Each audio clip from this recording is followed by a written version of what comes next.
క్రైస్తవునికి ఈరోజు ఒక ప్రశ్న, క్రైస్తవుడైనటువంటి ప్రతి ఒక్కరికి కూడా ఈరోజు ఒక ప్రశ్న.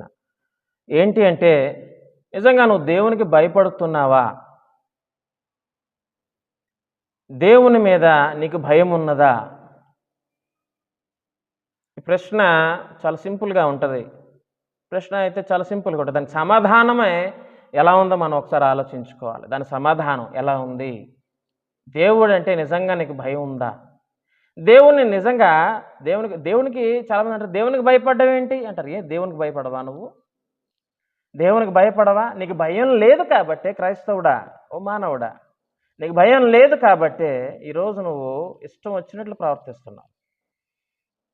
నీకు భయం ఉంది కాబట్టే. మళ్ళా అంటారు, నీకు ఏదైనా జరగరాంది జరిగితే, అయ్యో దేవుడు నన్ను విడిచిపెట్టేశాడు, దేవుడు నన్ను వదిలేశాడు అంటారు. ఎందుకు వదిలేస్తాడండి దేవుడు? ఎందుకు విడిచిపెట్టేస్తాడండి దేవుడు?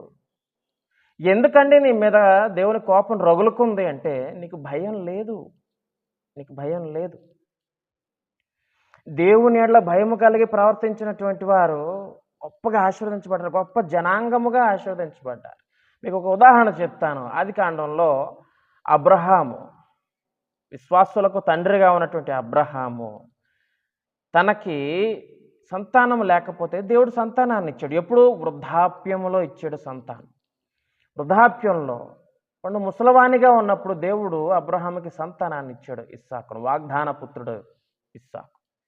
అటువంటి ఇస్సాకును ఇచ్చినప్పుడు దేవుడు అబ్రహాము పరీక్షించడానికి అబ్రహాముతో అంటాడు, ఓ అబ్రహామా, నీ కుమారుణ్ణి నాకు బలి ఇవ్వు,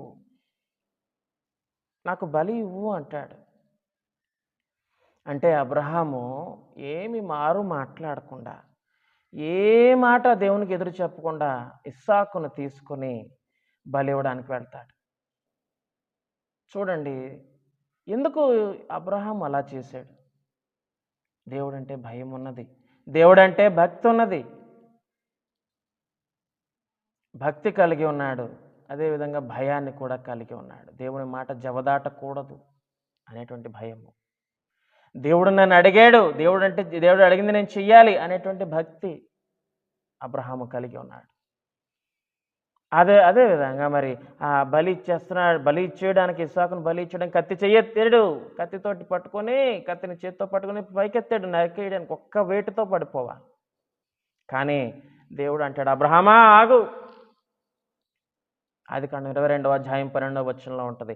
అప్పుడు ఆయన చిన్నవాని మీద చెయ్యి వేయకుము, అతనినేమీ చేయకుము, నీకు ఒక్కడైన నీ కుమారుని నాకియ్య వెనుతీయలేదు గనుక నీవు దేవునికి భయపడువాడవని ఇందువలన నాకు కనబడుచున్నదని. నేను చూసారండి, నా మాట నువ్వు వెనక తీయలేదు.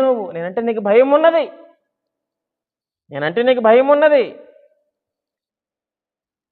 చూసారండి, నేను అడిగినటువంటి మాట నువ్వు వెనుతీయలేదు. ఈరోజు దేవుడంటే భయం ఉందా అండి క్రైస్తవుడా నీకు? దేవుడంటే భయం ఉందా నీకు? భయం లేదు కాబట్టి విచ్చలవిడిగా పాపం చేస్తున్నాను, విచ్చలవిడితనానికి అలవాటు పడిపోయావు.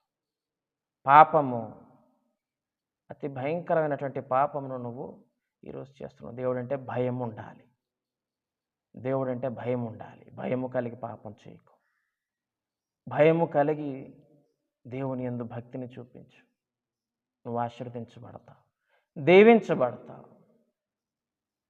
అబ్రహాము వలె అభివృద్ధి నొందుతావు, వర్ధిల్లుతావు. నువ్వు ఆశీర్వదించబడాలి అని దేవుడు కోరుకుంటున్నాడు. ఒక దైవజనునిగా నేను కూడా కోరుకుంటున్నాను.